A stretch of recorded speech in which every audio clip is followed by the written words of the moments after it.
जय हिंद दोस्तों, स्वागत है आप सभी का हमारे चैनल पे। डीएलएड फर्स्ट सेमेस्टर में मैथ की ये दूसरी क्लास है।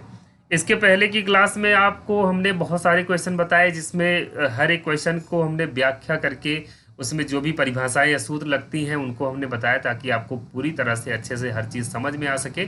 तो इसमें भी हम आपको हर चीज़ बढ़िया से बताएंगे, क्योंकि आपके पास समय कम है। अगर आप मैथ शुरुआत से पढ़ना चाहेंगे तो आपके पास इतना समय नहीं है कि पूरा कंप्लीट कर पाएँ, आपका कोर्स ही नहीं पूरा होगा। तो इसलिए हम जो भी क्वेश्चन आपको बताएंगे, अभी तो बहुविकल्पीय बता रहे हैं, उसके बाद फिर लघु उत्तरीय और अतिलघु उत्तरीय भी प्रश्न बताएंगे, जिसमें आपको हम पूरी तरह से विधिवत सूत्र और व्याख्या या परिभाषा जो भी मिलेगा वो हर चीज़ हम आपको बताएंगे।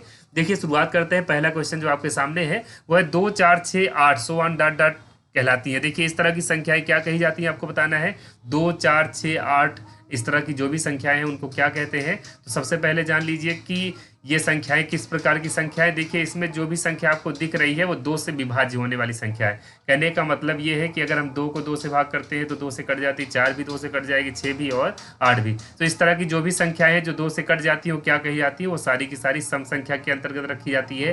कहने का मतलब 2 से विभाज्य होने वाली संख्याएं क्या कही जाती हैं, सम संख्या कही जाती हैं।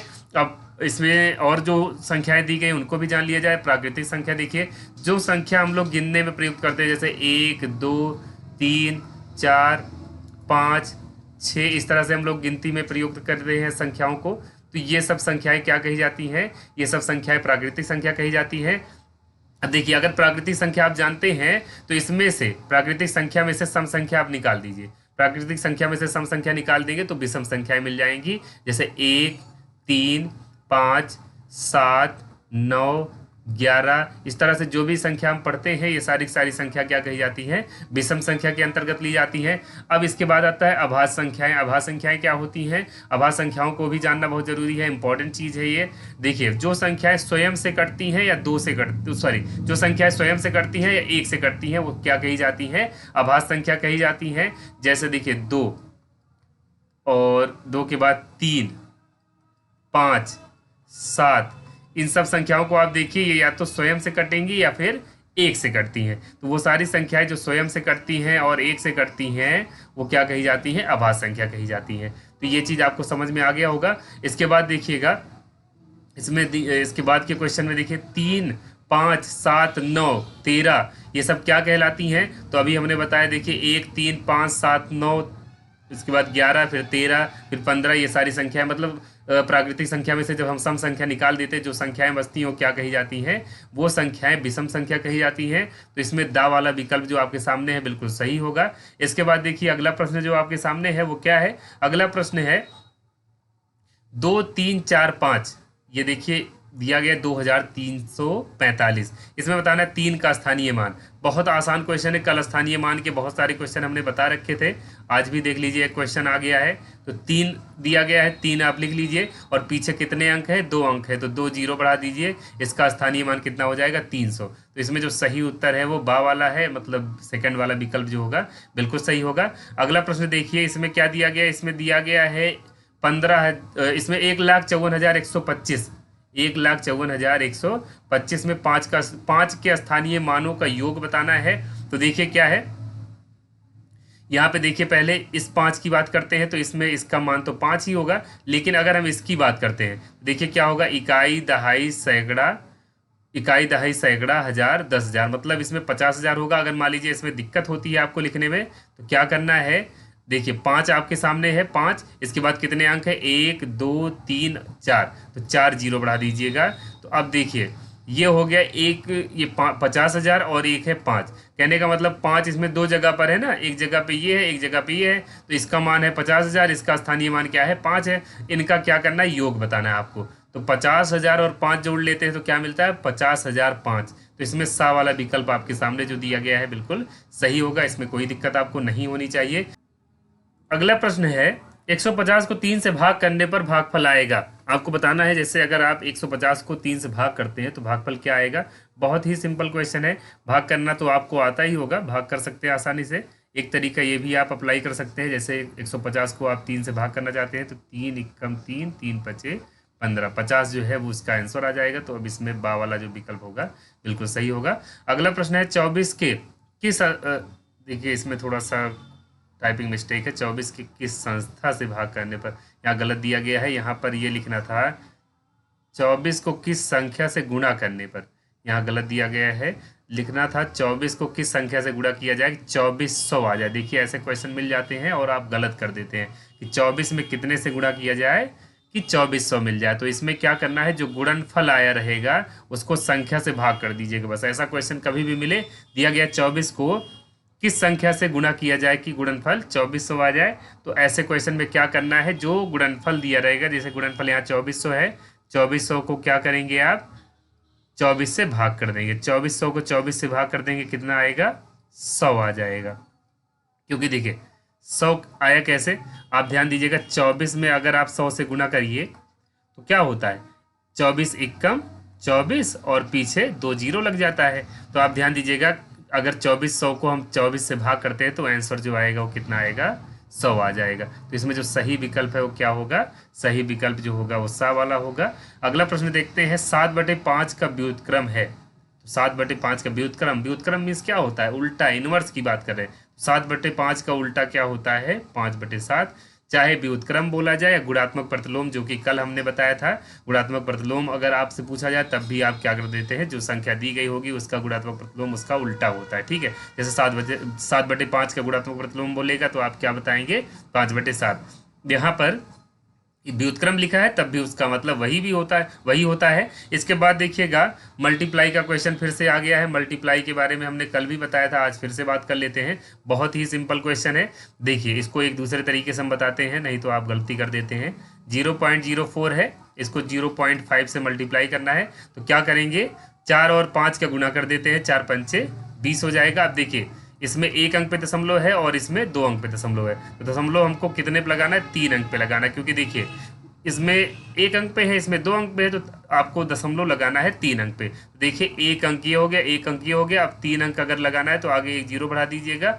अब ये 3 अंक पूरा हो गया, ये उत्तर हो जाएगा, ठीक है। आगे के जीरो का कोई मतलब नहीं है, लेकिन इसका मतलब है। तो देखिए 3 अंक पूरा हुआ, 1 2 और ये 3 अंक के बाद दशमलव लगाना था।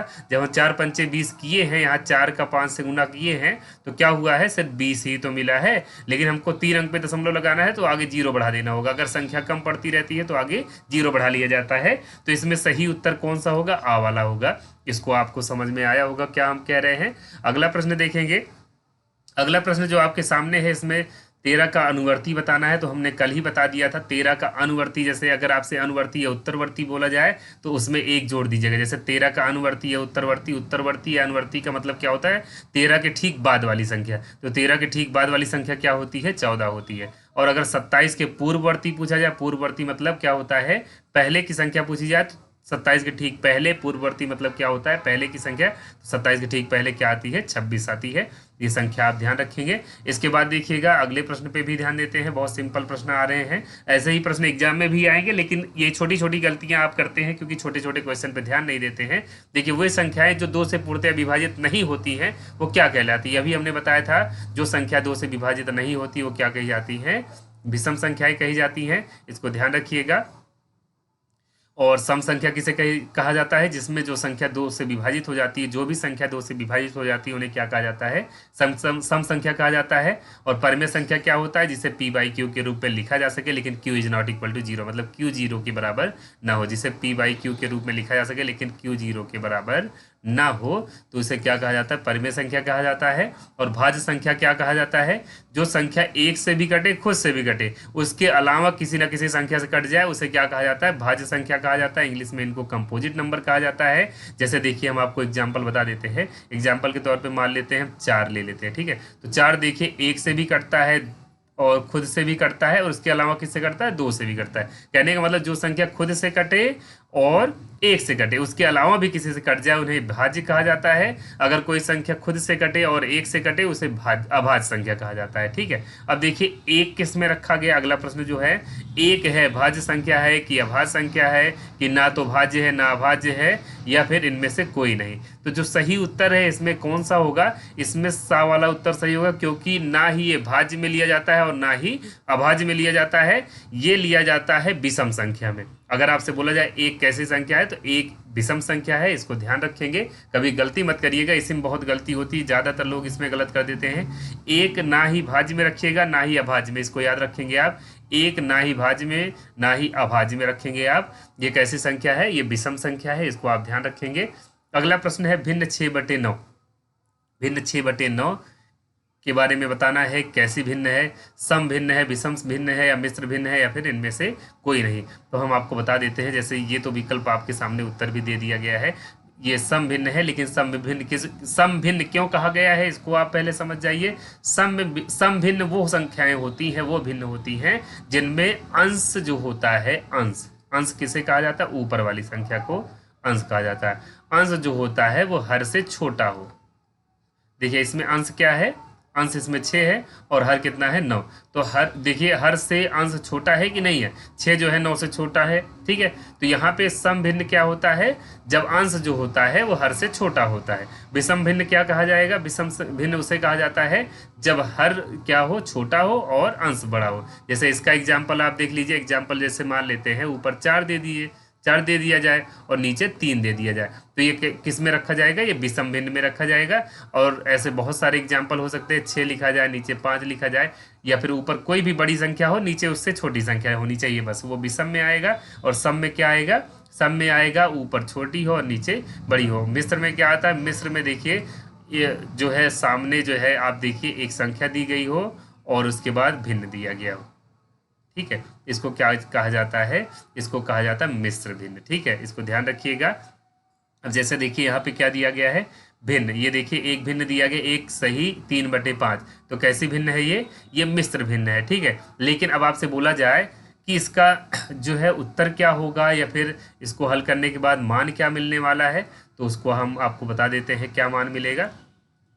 देखिए जैसे इसमें क्या दिया गया है? इसमें दिया गया एक सही 3/5। तो एक सही 3/5 को हम क्या करेंगे? बहुत ज़रूरी है जानना आपके लिए। एक सही 3/5 दिया गया है, तो क्या करें? एक को 5 से गुणा कर देंगे और 3 जोड़ देंगे, और जो हर में रहेगा वही लिख देंगे। देखिए 5 एकम 5 क्या हो जाएगा? 5 एकम 5 और धन 3 और बटे 5 क्या होगा? 8/5। तो ये तो बहुत सिंपल तरीके से आप करेंगे। 5 एकम 5 3 8। अगर कुछ और होता तो उस आधार पे बदल देते। तो यहाँ उत्तर कौन सा सही होगा? बा वाला सही होगा। 8/5 जो होगा बिल्कुल सही उत्तर होगा। यही वाला विकल्प जो है बिल्कुल सही है। अगला प्रश्न देखेंगे, किसी दी हुई भिन्न की तुल्य भिन्न ज्ञात की जाती है। तो ध्यान दीजिएगा, कोई भिन्न दिया गया हो और उसके तुल्य भिन्न ज्ञात करना है तो क्या करना होगा? तो देखिए जैसे मान लीजिए आपसे दिया जाए 6/5, अब बोला जाए इसके तुल्य भिन्न बताइए, 5 तुल्य भिन्न बताइए। तो क्या करना होगा? इसके अंश और हर में दोनों में 2 से गुणा करिए, 3 से गुणा करिए, 4 से, जिससे मर्जी आप करिए, लेकिन अंश और हर दोनों में करना होगा, ठीक है ना। जैसे 6/5 है, इसमें हम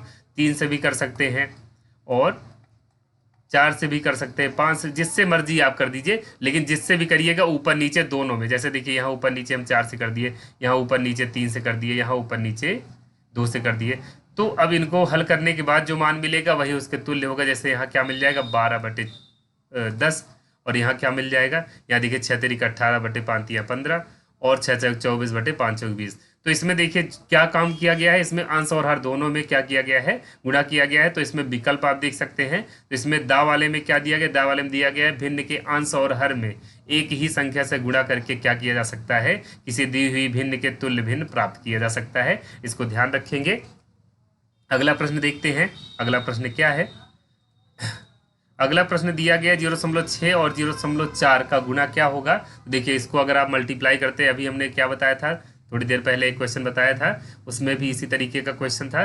तो 6 चौक 24 पहले आप गुना कर लीजिए और देखिए दशमलव कितने पे लग रहा है? 1 अंक यहाँ, 1 अंक यहाँ, 2 अंक पे दशमलव लगाना है। तो यहाँ आप लगा दीजिएगा। जो सही उत्तर होगा वो ये वाला होगा, सा वाला विकल्प जो होगा बिल्कुल सही होगा। अब देखिए 0.05 का मान बताना है। बहुत आसान क्वेश्चन है। इसको देखिए कैसे करेंगे आप? पहले आप लिख लीजिए 5, क्योंकि उसके आगे 0 है तो 0 का कोई मतलब नहीं है, तो सिर्फ 5 लिखिएगा। जो संख्या दी गई होगी उसको लिखिएगा। उसके बाद देखिएगा नीचे 1 लिख करके दशमलव के बाद कितने अंक है? दशमलव के बाद 2 अंक हैं, तो यहाँ 2 0 बढ़ जाएगा, ठीक है। तो अब देखिए चाहे ये आंसर हो सकता है या इसके अलावा भी दे देते हैं। 5 एकम 5, 5 दूनी 10 यहाँ पर होगा। तो कहने का मतलब 1/20 जो होगा इसका आंसर हो जाएगा। 1/20 कहाँ पर है? 1/20 यहाँ पर है, ठीक है। इस टाइप का कल भी एक क्वेश्चन बताया गया था। इसके बाद का क्वेश्चन देखिए, इसके बाद के क्वेश्चन में क्या दिया गया है, इसके बाद के क्वेश्चन में बोला गया है कि 6 ग्राम को किलोग्राम में बताना है, क्या होगा। तो ग्राम को किलोग्राम में बदलने के लिए क्या किया जाता है, 1000 से भाग किया जाता है। तो 1000 से जब हम 6 को भाग करते हैं तो क्या हो जाएगा, यहाँ देखिए 3 जीरो होने पर पीछे से 3 अंक पे दशमलव लगाएंगे। अगर 2 जीरो होता तो 2 अंक पे जीरो, 2 अंक पे दशमलव लगाते, 1 जीरो होता तो 1 अंक पे। तो यहाँ फिलहाल 3 अंक पे है तो 3 अंक पे दशमलव लगाएंगे तो 6 लिखेंगे। आगे कोई संख्या तो नहीं है, कोई अंक नहीं है, तो जीरो बढ़ा लीजिएगा और तीसरे अंक पे दशमलव लगा दीजिएगा। यही जो होगा किलोग्राम में बदल दिया गया है। ये पहले किस में था, पहले ये था ग्राम में। 6 ग्राम है, इसको किलोग्राम में बदलने के लिए क्या किया गया है, 1000 से भाग किया गया है। इसको ध्यान रखेंगे आप। अगले प्रश्न पे ध्यान देंगे आप। अगला प्रश्न क्या है, अगला प्रश्न देखते हैं। अगला प्रश्न है, किसी गांव की जनसंख्या 750 है। ध्यान दीजिएगा, क्वेश्चन बहुत ज़्यादा इंपॉर्टेंट है। इसमें गलती लोग मतलब ज़्यादातर लोग करते हैं। गलती करने का कारण क्या होता है, परसेंटेज में जैसे क्या होता है, जो नियम लगता है उसमें गलती होती है। इसी वजह से क्या होता है, सबका गलत हो जाता है। फिलहाल जिनको आप ये आता रहेगा या जो हमसे जुड़े हैं उनको ज़रूर आएगा ये चीज़ कि कैसे परसेंटेज निकाला जाता है। लेकिन इसमें क्वेश्चन में फंसाने वाली चीज़ें आती हैं। देखिए, जनसंख्या 750 बताई गई है। कितनी बताई गई, 750। और 50 व्यक्ति क्या है, निरक्षर हैं। 50 व्यक्ति क्या है, निरक्षर है। तो आपको साक्षरता का प्रतिशत बताना है, ना कि निरक्षरता का। ठीक है, निरक्षर बताए गए 50, तो आपको साक्षरता का बताना है कि कितने प्रतिशत साक्षर हैं। बहुत आसान क्वेश्चन है। इसको करने का 2 तरीका होता है। पहले आप चाहे इनका प्रतिशत निकाल लीजिए, तब आप 100 में से घटा दीजिए, चाहे आप इनकी संख्या निकाल के तब आप, तो पहले आप देखिए तब आप निकाल सकते हैं। जैसे 750 क्या है, कुल जनसंख्या है, और जिसमें से 50 क्या है, निरक्षर हैं। तो बचे कितने, 700। 700 क्या होंगे, साक्षर होंगे। ठीक है, ये साक्षर होंगे। अब प्रतिशत निकालना है। प्रतिशत निकालने के लिए क्या किया जाएगा, हमने कल बता दिया था, छोटी संख्या गुणे 100 बटे बड़ी वाली संख्या। बड़ी वाली संख्या इसमें क्या है, 750 है। बहुत आसान नियम है। देखिए क्या करिएगा आप, इसको 0 0 काट सकते हैं आप, चाहे यहाँ काटिए चाहे यहाँ काटिए, कोई दिक्कत नहीं है। लेकिन इसको हम इसलिए नहीं काटे क्योंकि 25 तियाँ 75 होता है और 25 चौका 100 होता है। तो अब देखिए क्या बचेगा, अब कुछ कटने वाला नहीं है, कुछ नहीं कटेगा। तो हम क्या कर सकते हैं यहाँ पर, यहाँ हम कर सकते हैं 7 चौक 28। 7 चौक 28 मतलब 280 बटे 3 आ जाएगा, 280 बटे 3 आ जाएगा। तो यहाँ आप देखिए 280 बटे 3 जब इसको भाग करते हैं ना, तो आपको भाग करना आता होगा। 3 9 27 और बचेगा कितना यहाँ पर 1, तो 3 त्रिका 9, फिर 3 3 3 आता जाएगा। तो 93.33 किस में आया है, बा वाले में आया है। ये विकल्प जो होगा बिल्कुल सही होगा। इसके बाद का भी प्रश्न कैसा है, प्रतिशत वाला भी है, प्रतिशत वाला है, तो इस पर ध्यान देना होगा आपको। इसमें ध्यान दीजिएगा क्या क्वेश्चन है, 600 छात्रों के एक विद्यालय में 240 बालिकाएं हैं, तो बालिकाओं का प्रतिशत बताना है। कोई दिक्कत नहीं, इसमें बालिकाओं का ही प्रतिशत पूछा गया है तो कोई दिक्कत नहीं है। देखिए ध्यान दीजिएगा, 240 बालिकाएं हैं, इन्हीं का प्रतिशत भी बताना है। और छात्रों की संख्या कितनी है, छात्रों की संख्या है 600। तो यहाँ कुल विद्यार्थी पहले निकाल लीजिएगा। कुल विद्यार्थी कितने हो जाएंगे, कुल विद्यार्थी जो हो जाएंगे 600 धन 240, ये टोटल स्टूडेंट होंगे, टोटल स्टूडेंट। ठीक है, टोटल स्टूडेंट 600 और 240 जोड़ लेंगे, कितना आ जाएगा, 840 जो होंगे टोटल स्टूडेंट होंगे। नंबर ऑफ गर्ल्स कितना है, नंबर ऑफ गर्ल्स जो है वो है 240, 240 है। अब क्या करना है, 240 है और ये कुल संख्या है, तो क्या करेंगे आप, बिल्कुल आसानी से। हमने कल क्या बताया था, जिसका प्रतिशत निकालना होगा, जैसे इसका प्रतिशत निकालना है तो इसको आप क्या करिए, छोटी संख्या है इसको ऊपर रखेंगे, छोटी संख्या गुणे 100 बटे बड़ी वाली संख्या, ये इसको आप रख देंगे। ठीक है, तो देखिए इसका प्रतिशत निकालना था, लड़कियों का प्रतिशत निकालना था, मतलब गर्ल्स का बालिकाओं का प्रतिशत निकालना था, 240 है। और कुल संख्या कितनी है, 840। तो कुल संख्या हमेशा नीचे रखा करिएगा, कभी आपसे गलती नहीं होगी। और 100 ऊपर गुणा करना है और 240 क्या है, जिनका निकालना होता है। तो अब देखिए इसको इससे काट देते हैं और 24 से अगर हम इसको भाग करते हैं तो क्या मिलता है, देखिए अगर जैसे अगर आपको भाग करना नहीं आता, छोटी संख्याओं से मतलब बड़ी संख्या से नहीं काट सकते, छोटी संख्या से देखिए 12 दूना 24 और 12 7 84 हो जाएगा। तो क्या मिलेगा आपको, 200 बटे 7, 200 बटे 7 इसको भाग करिए आप, 7 दूनी 14 और 6 बचेगा, 7 8 56 और 4 बचेगा। उसके बाद फिर कितना बचा है, 4 बचा है, तो 7 25 35 7 7 49, 28.57। तो देखते हैं कितना आंसर आ रहा है, 28.57 इसमें तो थोड़ी सी गलती है, ध्यान दीजिएगा। बालिकाओं का प्रतिशत जो बताना था इसमें 40 लिखा गया है, लेकिन ये गलत दिया गया है। मैं आपको बता देता हूँ, ये अगर कुल विद्यार्थियों की संख्या होती तब ये आता। अगर ये कुल विद्यार्थियों की संख्या है तब 40 आता, लेकिन यहाँ छात्रों की संख्या लिखी गई है, इसीलिए क्या है, ये उत्तर गलत दिया गया है। उत्तर क्या सही होगा, 28.57। इसको ध्यान रखिएगा। यहाँ गलत क्या है, गलत हम आपको बता रहे हैं कि या तो ये दिया जाता क्या, ये विद्यार्थियों की संख्या, लेकिन यहाँ छात्रों और छात्राओं को अलग से दिया गया, तो छात्रों और बालिकाएं, देखिए यहाँ पर ये गलत दिया गया है। अगर यही ना दिया गया होता तो देखिए इसमें आपको समझ में आया होगा कि क्वेश्चन में थोड़ा सा मिस्टेक हो गया है, लेकिन अगर ये जो क्वेश्चन दिया गया उस आधार पे देखेंगे तो उत्तर क्या होगा, उत्तर यही सही होगा। और अगर मान लीजिए ये दिया गया होता तब कौन सा सही होता, ये होता। क्यों, क्योंकि 240 गुणे 100/600 कर देते, 0 0 कट जाता, 6 चौक 24, 40% आ जाता, लेकिन प्रश्न गलत कर दिया गया है। इसके लिए हम माफ़ी चाहेंगे क्योंकि हमने ध्यान नहीं दिया पहले से, तो इसको आप नोट कर लीजिएगा। देखिए क्या है, हम बताने चल रहे हैं, जगह हमारे पास कम है तो इसको मिटाना पड़ेगा। तो अगला प्रश्न तभी हम बता पाएंगे, तो इसको मिटा देते हैं। अगले प्रश्न पे ध्यान दिया जाए। अगला प्रश्न क्या पूछा गया है,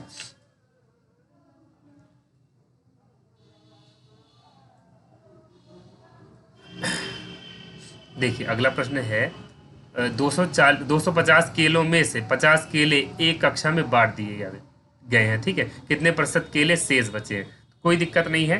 तो पहले आप निकाल लीजिए कितने प्रतिशत केले बांट दिए गए। तो देखिए 50 केले बांटे गए हैं, तो 50 गुणे 100 बटे कितना करना है, 500 करना है।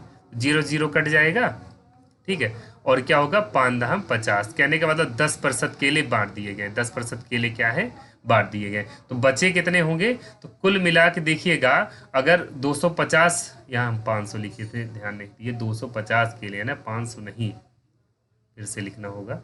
देखिए हम 500 समझ लिए, लेकिन यहाँ पर 250 ही केले हैं। देखिए 250 केले हैं जिसमें 50 बटे हुई है, कोई दिक्कत नहीं है।